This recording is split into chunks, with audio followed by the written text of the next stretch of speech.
Shraddha Iksha, belief, will. Once upon a time, in a quiet village tucked between mountains and mists, there lived a boy named Prem. He was known for his curiosity, always climbing trees, sketching clouds, whispering to bees.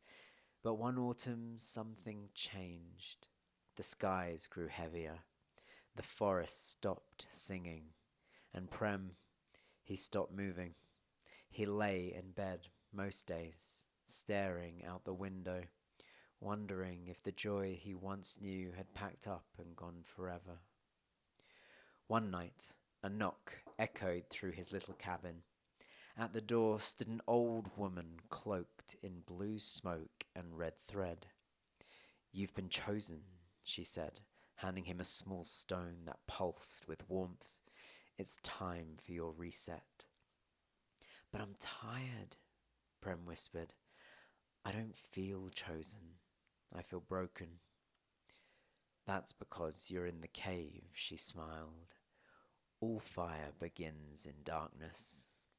And so she led him to a grove deep in the woods where others sat in silence, each holding stones that glowed faintly like coals in the night. Together, they didn't speak much. They rested, breathed, trusted. And in that stillness, Prem's stone began to hum. Not loudly, but enough to remind him that something sacred still lived inside. That the silence wasn't his enemy. It was the waiting room of his becoming. When he finally returned to his village, he wasn't the same boy. He moved slower, softer, but with a kind of presence that turned even his smallest gestures into sparks. He'd carry that stone in his pocket always, and when someone else stopped moving, he'd sit with them, wordless, and wait for their fire to hum too. Shraddha Iksha.